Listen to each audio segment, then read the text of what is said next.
Israel और Iran के बीच चल रहा युद्ध थम ही नहीं रहा, लेकिन ये चीज अब आर्थिक रूप से इजराइल के लिए भारी पड़ रही है। इस युद्ध में इजराइल के हथियारों का भारी नुकसान हो रहा है और ईरानी ड्रोन व बैलिस्टिक मिसाइलों को रोकने के लिए अरबों रुपए खर्च हो रहे हैं।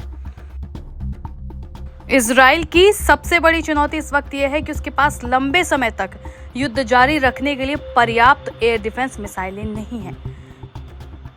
हालांकि इस संकट के बीच अमेरिका ने एक बार फिर सहायता बढ़ाई है और हाल ही में 14 कार्गो विमानों के जरिए हथियारों की खेप इजराइल भेजी है।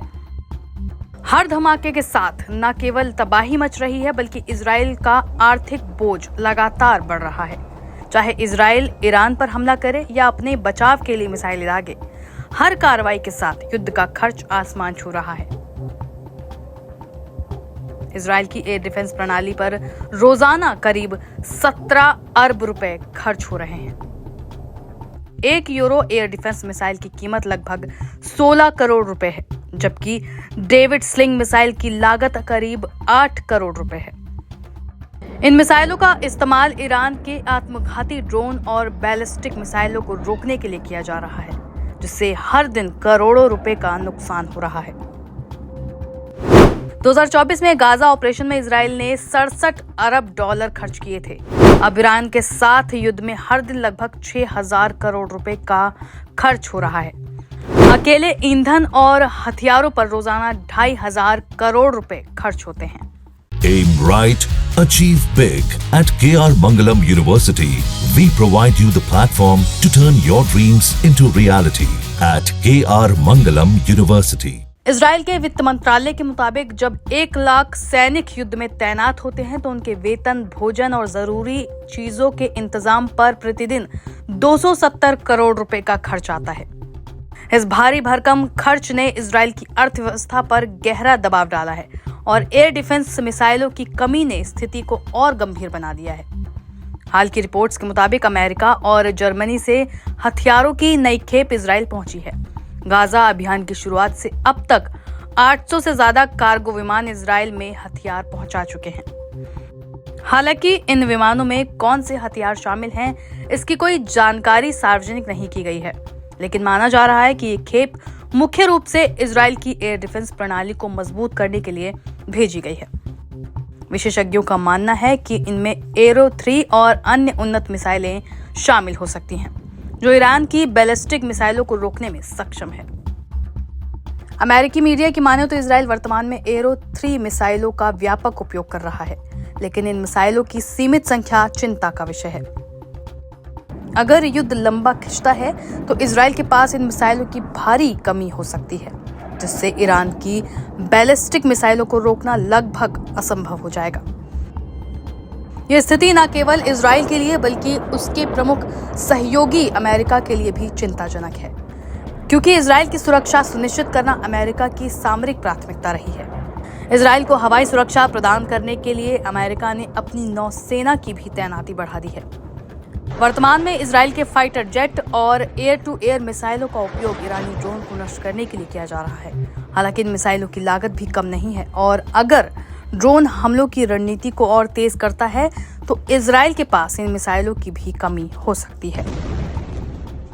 एक्सपर्ट्स का कहना है कि ईरान की रणनीति कम लागत वाले ड्रोन और मिसाइलों के जरिए इजराइल को आर्थिक रूप से कमजोर करने की है, ताकि उसकी सुरक्षा प्रणाली चरमरा जाए। इस युद्ध में इजराइल की अर्थव्यवस्था पर पड़ रहे दबाव के साथ साथ सामाजिक और राजनीतिक तनाव भी बढ़ता जा रहा है। इजराइल की जनता युद्ध के लंबे समय तक चलने और बढ़ते खर्चों को लेकर चिंतित है। दूसरी तरफ अमेरिका और अन्य सहयोगी देशों से हथियारों की आपूर्ति ने इजराइल को कुछ राहत जरूर दी है, लेकिन ये सवाल फिर भी बना हुआ है कि युद्ध कब तक चलेगा और इसका अंतिम परिणाम क्या होगा। अगर ईरान अपनी आक्रामकता रणनीति जारी रखता है तो इजराइल के लिए ये युद्ध न केवल सैन्य बल्कि आर्थिक और सामरिक दृष्टिकोण से एक बड़ी चुनौती साबित हो सकता है।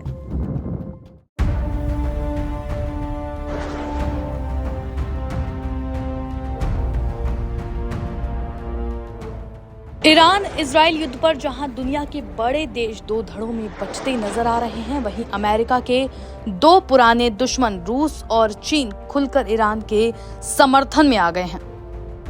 दोनों ही देशों ने अमेरिका को इस जंग में कूदने से परहेज की नसीहत दी है और दो टूक कहा है कि अगर अमेरिका ईरान के खिलाफ युद्ध में कूदता है तो उसके गंभीर नतीजे होंगे।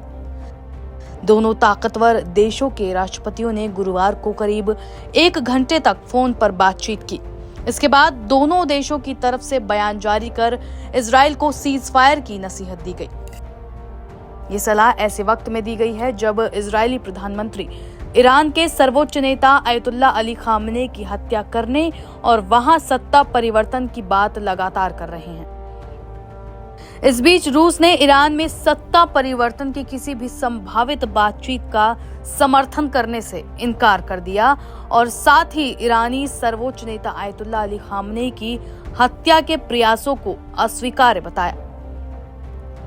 क्रेमलिन के प्रवक्ता दिमित्री पेस्कोव ने स्काई न्यूज के साथ एक साक्षात्कार में ये बात कही।